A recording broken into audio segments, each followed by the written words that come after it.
Sir, Amaravati అన్నది ఎప్పటికైనా మునిగిపోతుంది, ఇది ముంపు ప్రాంతంలోనే దీన్ని నిర్మిస్తూ ఉన్నారు అన్న ప్రచారం అన్నది ఒక కుట్రపూరితంగా చేస్తూ ఉన్నారు. అమరావతిని వ్యతిరేకించే వాళ్ళని అంటున్నారు. వాస్తవంగా దీనికి ముప్పు ఉందా లేదా? అంటే వరద ముంపు అయితే ఉంది, కానీ నగరం అంతా మునిగిపోయేంత ముప్పు అని అనలేము.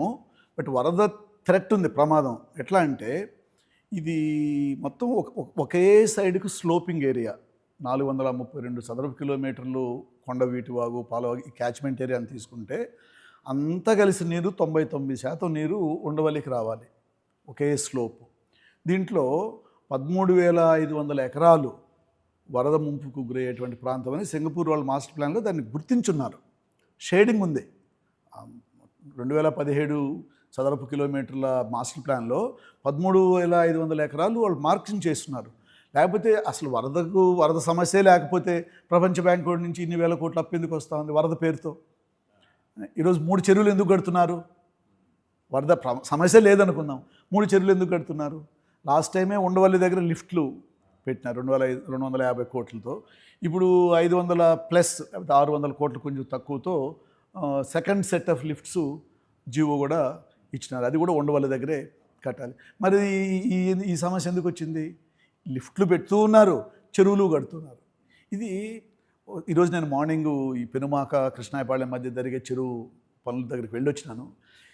ఎంత బాధేస్తుందంటే మొత్తం ఈ 3 పంటలు పండే చెరువు భూములు, 192 ఎకరాలు ఆ చెరువు రిజర్వాయర్ అని వాళ్ళు అంటున్నారు. కానీ ఎక్కడైనా 3 పంటలు పండే పొలాన్ని తవ్వి చెరువు చేస్తారా?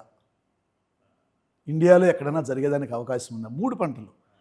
అక్కడ కూడా పరిస్థితి ఏంటి? 12 అడుగుల్లో నీళ్లు పడుతున్నాయి. ఇప్పుడు వాళ్ళు ఏదైతే చెరువు తవ్వుతున్నారో అందులో నీళ్లు ఉన్నాయి మే నెలలో.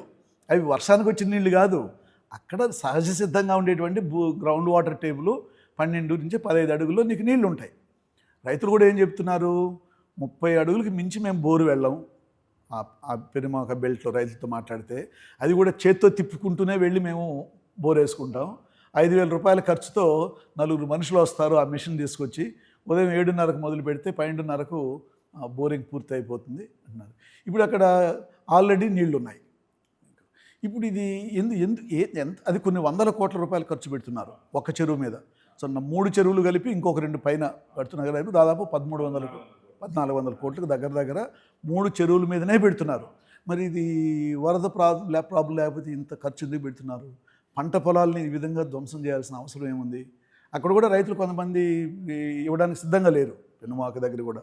అందుకని ఎక్కడెక్కడ ఇస్తున్నారో అక్కడ తవ్వుతున్నారు. ఇది చూడండి, ఇవన్నీ ఎట్లా వస్తాయంటే పర్యవసానాలు రాంగ్ లొకేషన్ని జస్టిఫై చేసుకోవడానికి అదనపు ఖర్చులు. ఈ అదనపు ఖర్చులే ప్రపంచ బ్యాంక్ లోన్. దీనికి ఇప్పుడు డాలర్స్లో అప్పు చెల్లించాలి ప్రపంచ బ్యాంకుకు. అంటే ఇంకొక 50 సంవత్సరాల పాటు ప్రపంచ బ్యాంకుకు అప్పులు చెల్లించుకుంటూ వెళ్తాం. ఎందుకంటే ఈరోజు 85 రూపాయలు 90 రూపాయలు లేకపోతే ఉన్నప్పుడు డాలర్కి మనకు లోన్ శాంక్షన్ చేస్తాడు, డాలర్స్లో ఇస్తాడు. ఈరోజు 90 రూపాయలు డాలర్ వెళ్ళింది, రేపు 100 రూపాయలకి పోతుంది. సో మనం డాలర్స్లో తిరిగి చెల్లించాలి. అంటే ఇంకొక చోట అంటే ఈ పరిస్థితి రాదు కదా. పంట పొలాలు వేస్ట్ కావు, ఖర్చు తగ్గేది. ఇది మొత్తం రాష్ట్ర ప్రజల మీద భారమే కదా. రెండో సెట్ ఆఫ్ పంప్స్. అంటే నేను చెప్పేదంటే ఇండియాలో ఎక్కడ కూడా, నేను ముందు కూడా ఒకసారి వేరే ప్రెస్ మీట్లు మాట్లాడినాను, వరద నీళ్లు న్యాచురల్ ఫ్లోలో రివర్సు కాలువలోకి సముద్రంలోకి వెళ్ళాలి ఎక్కడైనా. మన దగ్గరికి వచ్చేటప్పటికి కొండవీటి వాగులోకి చేరిన నీళ్లు ప్రకాశం బ్యారేజ్లోకి వెళ్ళే అవకాశం లేదు. న్యాచురల్గా ఒకప్పుడు వెళ్ళేదంటే ఇప్పుడు వెళ్ళడం లేదు, ఎందుకంటే అది కొంచెం ఎక్కువ వాటర్ లెవెల్ మెయింటైన్ చేస్తున్నారని. అంటే వరద నీరు వచ్చేటువంటి ప్రతి చుక్కని పంపులతో ఎత్తి కృష్ణానదిలో వేయాలి. ఖర్చు ఎంత? ఒకటి నిర్మాణం ఖర్చులు, మెయింటెనెన్స్ ఖర్చులు. ఇంత చేసిన తర్వాత అయినా రేపు కుంభవృష్టి గురించి అనుకోండి. ఇప్పుడు క్లైమేట్ చేంజ్ ఎఫెక్ట్స్తో మనకేమైపోయిందంటే మామూలు ప్రపంచవ్యాప్తంగా కూడా ఫ్లాష్ ఫ్లడ్స్ ఎక్కువ వస్తున్నాయి. ఎట్లా అవుతుందంటే ఒక సంవత్సరంలో పడే వర్షం 1 నెలలో పడ్డం, 1 నెలలో పడే వర్షం 2 రోజుల్లో పడ్డం. కరువులు కూడా తీవ్రత పెరిగింది, కరువు తీవ్రత ఈ క్లైమేట్ చేంజ్ ఎఫెక్ట్స్లో. నీకు రేపు ఒక 50 సెంటీమీటర్ల వర్షం ఒక 24 గంటల్లో పడింది అనుకోండి అమరావతిలో. ఇప్పుడు మామూలుగా సిటీస్ అన్నీ క్లైమేట్ రెసిలియంట్ సిటీస్గా డిజైన్ చేసుకోకపోతే భవిష్యత్తులో ఈ సిటీస్లో వరదలు వీటంటే తట్టుకోలేమనే ఒక భయం వస్తూ ఉంది. ఎందుకంటే ముందు ఈ కుంభవృష్టి నుంచి తట్టుకోవాలి నగరాలు. ఒక 50 సెంటీమీటర్ వర్షం రేపు కురిసిందనుకోండి, ఈ చెరువులు ఏమవుతాయి, నీకు ఆ పంపులు ఏమవుతాయి, వరదను నువ్వు నివారించగలవా? ప్లస్ నీకు ఈ ఎంత లోతు చెరువు తవ్వినా 10 అడుగుల్లో మాత్రమే నింపగలదు, ఎందుకంటే కింది నుంచి 10 అడుగుల వరకు నీళ్ళు వచ్చేస్తున్నాయి. ఇంక వరద నీరు ఎంత తవ్వినా ఈ పైన 10 అడుగుల వరకే ఈ ఆపుకోగలదు. ఎంత ఆపుకోగలుగుతుంది? మీకు ఒక 4 గంటలు పెద్ద వర్షం పడితే అది నిండిపోతుంది. సో ఇది వరద ముంపు లేదు అంటే మరి వాస్తవాలు గ్రౌండ్ లెవెల్లో మనకు కనిపిస్తున్నాయి కదా, లేకపోతే ఇవన్నీ ఎందుకు? సో అల్టిమేట్గా ఏముందంటే నగర నిర్మాణం ఒక ఖరీదైన వ్యవహారంగా అయిపోతుంది. Cost of building the city goes on increasing.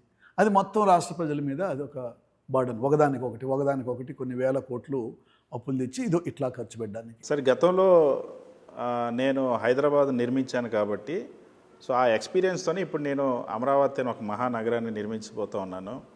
భారతదేశంలోనే కాదు, ప్రపంచంలోనే అతి గొప్ప నగరాల్లో ఒక నగరంగా తయారు చేయబోతా ఉన్నాను. ముఖ్యమంత్రి గారు అసెంబ్లీలో చెప్తా ఉన్నారు, బయట చెప్తారు. అసలు అలాంటి నగరాల నిర్మాణం అనేది ఎక్కడైనా జరిగిందా సార్ హిస్టరీలో? ఇప్పుడు ఆంధ్రప్రదేశ్కు మీడియా వల్ల జరిగిన పెద్ద నష్టం అండి ఇది. సమాజాన్ని మీడియా ద్వారా ప్రజల మైండ్స్ని ఎట్లా బ్రెయిన్ వాష్ చేయొచ్చు, నిరంతరం గ్రాఫిక్స్ చూపించి లేకపోతే గతంలో ఉన్నదాన్ని ఏదో ప్రచారాన్ని పెద్దదిగా చేసుకుని, ఇది ఆంధ్రప్రదేశ్ సమాజానికి జరిగిన ఒక పెద్ద నష్టం. సరే, హైదరాబాద్ని ఏమి నిర్మించినారు ఆయన? 1995లో ముఖ్యమంత్రి అయినాడు. 1992కే software technology parks of India STPI office హైదరాబాద్లో మైత్రివనంలో టాప్ ఫ్లోర్లో మొదలైంది. నేను విజిట్ చేసిన దాన్ని. మైత్రివనంలో STPI ఆఫీస్ మొదలైందని కాబట్టే ఆదిత్య ఎంక్లేవ్ అక్కడ ఎమర్జ్ అయింది. ఆ కంప్యూటర్ రిలేటెడ్ అన్ని షాప్స్ అట్లా ఎందుకు వచ్చినాయి? మైత్రివనంలో STPI స్టార్ట్ అయింది. STPI ఏంటి వాళ్ళు ఆ రోజుల్లో ఇదే కొత్తగా కంప్యూటర్ రంగంలోకి ఎంటర్ అయ్యే వాళ్ళకి వాళ్ళే స్పేస్ ఇవ్వడం. బాడుకి ప్లగ్ అండ్ చిన్న మొదట్లో ఎంతమంది వస్తారో ఏమోనని. సో 95లో మీరు వచ్చినారు. సో అప్పటికే ఇది వచ్చింది. ఆ తర్వాత ఏంటంటే భారతదేశంలో ఒక IT యుగం నడిచింది నెక్స్ట్ 5-6 ఇయర్స్. మరి చెన్నైని ఎవరు ప్రమోట్ చేసుకున్నారు? బెంగళూరుని ఏ ముఖ్యమంత్రి నేనే తెచ్చినాడని చెప్పినాడు. అప్పటికి 10 ఏళ్లకు ముందే నుంచి బెంగళూరు. సరే, ఆ టైంలో చంద్రబాబు నాయుడు గారికి కలిసి వచ్చింది, IT రకం కలిసి వచ్చింది. దాన్ని బాగా మార్కెటింగ్ చేసుకున్నాడు. హైదరాబాద్కి ఒక గుర్తింపు వచ్చింది అనుకున్నాం.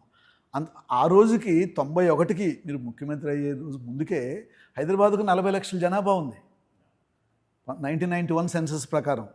2001 సెన్సస్ ప్రకారం అంటే IT పెద్ద కాకుండే అది దాదాపు 55 లక్షలు 60 లక్షల వరకు వచ్చింది. మీరు హైదరాబాద్ కొత్తగా ఏం చేసినారు? ఏం కనపడదు. ఇండియన్ స్కూల్ ఆఫ్ బిజినెస్ని చూపించుకొని ఆహా ఓహో అని ప్రచారం చేసుకుంటారు. అది ఒక డిప్లొమా గివింగ్ ఏజెన్సీ. అది ఫుల్ ఫ్లెడ్జ్డ్ ఎడ్యుకేషన్ ఇన్స్టిట్యూషన్ కాదు, యూనివర్సిటీ కాదు, ఫుల్ ఫ్లెడ్జ్డ్ మేనేజ్మెంట్ ఇన్స్టిట్యూట్ కాదు. ఒక డిప్లొమా 1 ఇయర్ మేనేజ్మెంట్ డిప్లొమా ఇస్తుంది. అది దానికి ఎంత పెద్ద ప్రచారం. మొన్న కూడా ఏదో యానివర్సరీ అయింది అని ప్రచారం. హైదరాబాద్లో మీరు వచ్చే రోజుకే ఉమ్మడి రాష్ట్ర రాజధాని 1956లో కాకముందే ఉస్మానియా యూనివర్సిటీ ఉంది, గాంధీ హాస్పిటల్ ఉంది, ఉస్మానియా హాస్పిటల్ ఉంది, హైకోర్టు ఉంది. ఇవన్నీ 7th నిజాం పీరియడ్లో కట్టినటివి. మరి హైదరాబాద్కి మీరు అదనంగా ఏం చేసింది? IT ఓకే, అంత మాత్రాన హైదరాబాద్ నేను నిర్మించినాను అంటే అది హైదరాబాద్ చరిత్రను అవమానించపరిచినాం. కానీ ఆ గ్రాఫిక్స్ వాడుకొని సింగపూర్ని వాళ్ళని ఇన్వాల్వ్ చేసి, ఆ సింగపూర్ వాళ్ళు ఇచ్చినటువంటి ఫాల్స్ గ్రాఫిక్స్ అవి సింగపూర్లో మాస్టర్ ప్లాన్లో ఆ గ్రాఫిక్స్ కింద వాళ్ళకి చిన్న గమనికాని పెడతారు, సిగరెట్ ప్యాకెట్ల మీద పెట్టంటే గమనిక వాళ్ళు పెట్టారు ఇది కేవలం గ్రాఫిక్స్ మాత్రమే అని. కానీ దాన్ని వీళ్ళు నిరంతరము అఫీషియల్గాను మీడియాలోనూ ఆ గ్రాఫిక్స్ అని ప్రచారం చేసి ఇలాంటి నగరాన్ని నిర్మిస్తాను అనే దాన్ని జస్టిఫై చేసుకుంటూ ప్రపంచంలో దేశాలన్నీ తిరిగి టోక్యో, సింగపూర్ అక్కడలాగా ఇక్కడ కడతారు. ఎక్కడవుతుంది అది? ఢిల్లీలో మా ప్రొఫెసర్ ఉన్నాడు, నాకు PhD సూపర్వైజరు, అర్బన్ స్టడీస్లో ఆల్ ఇండియా లెవెల్లో టాప్ ప్రొఫెసర్ అమితాబ్ కుండు అని. ఒకసారి హైదరాబాద్కి వచ్చింటే మేము విజయవాడకి తీసుకొచ్చినాం. అప్పుడు మొదటి ఫేజ్లో సెక్రటేరియట్ బ్లాక్స్ కన్స్ట్రక్షన్లో ఉన్నాయి. అన్నీ తీసుకెళ్ళినాము. నిడమరుగు దగ్గర మల్లెపూల రైతులతో మాట్లాడించినాము. తీసుకొచ్చి విజయవాడలో ప్రెస్ మీట్ కూడా పెట్టించినాము. ఆయన ఏమనుకున్నాడు? 4 ప్రధాన పాయింట్లు చెప్పింది ఏంటంటే, ఈ సింగపూరు, దుబాయ్ ఈ మోడల్స్ మనకు పనికిరావు, అవి వాటి ఎకానమీ వేరు, వాటి సెటప్ వేరు. ఆ మోడల్స్ తీసుకొచ్చి మనం కాపీ చేసుకొని ఇక్కడ మనకు వర్కౌట్ కాదు. అదొకటి. ప్లస్ మనకు అలాంటి నిర్మాణాలు అంటూ ముందుకెళ్ళినామంటే 20 times మోర్ ఎక్స్పెండిచర్. మనకు నార్మల్గా పెట్టే ఖర్చు కంటే 20 అంతలు ఎక్కువ ఖర్చు పెట్టాలి. ఇది అంటే ఈ రాష్ట్రాలు భరించగలవా అంత ఖర్చు, ఇదొకటి. మూడోది ఈ రీజనల్ డిస్పారిటీస్, ప్రాంతీయ అసమానతల అసమతుల్యత, బ్యాక్వర్డ్ ఏరియాస్, డెవలప్డ్ డిస్ట్రిక్ట్లా ఉన్నటువంటి రాష్ట్రంలో ఒకచోట తీసుకెళ్ళి అంత ఫోకస్ చేయడం కరెక్ట్ కాదు. ఒకటి.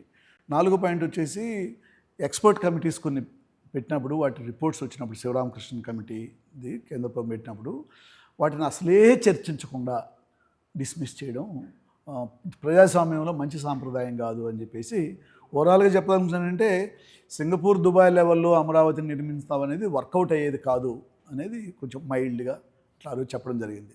సో ప్రపంచ స్థాయి రాజధాని అనేదే ఒక బోగస్ కాన్సెప్ట్. ఎక్కడ ప్రపంచ స్థాయి అనేది ఉండదు.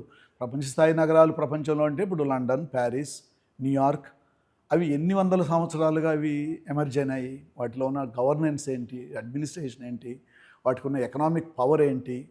ఈరోజు ఒక చోట ప్లాన్ చేసి 4 పెద్ద రోడ్లు కట్టొచ్చు, ఒక 10 మంచి భవనాలు కట్టొచ్చు. అంత మాత్రాన అవి ప్రపంచ స్థాయి రాజధానులు కాలేవు. Maybe little bit of clean city. ఇప్పుడు చండీగఢ్ ఉంది. చండీగఢ్ ఇప్పుడు 40-50 ఏళ్ళు దాన్ని కట్టి, ఈ రోజుకి దాని జనాభా 10-12 లక్షలు దాట్ల. పెద్ద రోడ్లు ఉంటాయి. చండీగఢ్లో కారు మీదనే ఎక్కువ మంది ఆధారపడతారు పబ్లిక్ ట్రాన్స్పోర్ట్ కంటే.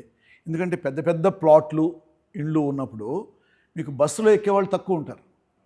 మీరు సింపుల్గా అండి, అమీర్పేటలో సిటీ బస్ ఆగితే ఎంతమంది ఎక్కుతారు, జూబ్లీ హిల్స్లో సిటీ బస్ ఆగితే ఎంతమంది ఎక్కేవాళ్ళు ఉంటారు. ఈ ప్లాన్డ్ సిటీసు, పెద్ద ప్లాట్లు, పెద్ద ఇండ్లు, ఇవన్నీ ఇదే ప్రాబ్లం ఉంటాయి. పెద్ద రోడ్లు, ఇక్కడ నీకు నడిచేవాడు ఉండడు, ఇంటికి దూరం ఎక్కువ ఉంటుంది, ప్రతి ఒక్కరూ కారు మీదనే ఆధారపడతారు. కాబట్టి ఇవన్నీ కేవలం ల్యాండ్ స్పెక్యులేషన్ పెంచుకోవడం కోసం, భూములు విలువలు పెంచుకొని నేను ఇక్కడ ఏదో అద్భుతాన్ని సృష్టించబోతున్నాను అని ఆ సైబరాబాద్ను చూపించి, ఇక్కడ గ్రాఫ్స్ చూపించి, దాన్ని జస్టిఫై చేసుకోవడానికి దేశాలన్నీ తిరిగి డిజైన్ కాంపిటీషన్స్ అంటూ ముందు మాకీ అసోసియేట్స్, తర్వాత నార్మన్ ఫాస్టర్స్, లండన్కు సార్లు పోయడం. లండన్లో అమరావతిని ప్రమోట్ చేయడానికి ఒక రిప్రజెంటేటివ్ అంటూ ఒకరిని పెట్టినాడు లండన్లో. సింఘానియా గ్రూప్కి సంబంధించిన అతనికి ఎంత పే చేసినారో ఏమో మనకు తెలియదు. బట్ ఆ రోజుల్లో అయితే ఇవన్నీ అంటే ఇవన్నీ ఎందుకు? ఇవన్నీ ఒక లోటు బడ్జెట్తో విడిపోయిన రాష్ట్రం, పెద్ద రాజధాని నగరాన్ని కోల్పోయిన రాష్ట్రం, ఒక చిన్న రాజధాని నిర్మించుకొని నువ్వు ఉన్న పెద్ద నగరాన్ని విశాఖపట్నం నుంచి వీటన్నిటిని డెవలప్ చేసుకోకుండా మొత్తం ఎనర్జీ, టైం, అంటే ప్రభుత్వం యొక్క యంత్రాంగం మొత్తం ఒక వర్కింగ్ టైం, ఎనర్జీ, ఇదంతా తీసుకెళ్ళి ఒక్కదాని మీద పెట్టి అక్కడ రైతుల్ని ఇవ్వడానికి ఇష్టం లేని వాళ్ళ మీద విపరీతమైనటువంటి ఒత్తిడి చేసి చూడండి, ఆ ప్రభుత్వ యంత్రాంగం మొత్తం ఒకదాని మీద పనిచేయడం. అట్లా చేయడం వల్ల చివరికి ఈ రోజుకి ఏమైంది? ఈరోజు అటు ముందుకు వెళ్ళలేని పరిస్థితి, వెనక్కి రాని పరిస్థితిలో ఇరుక్కుపోయిందని అనిపిస్తుంది.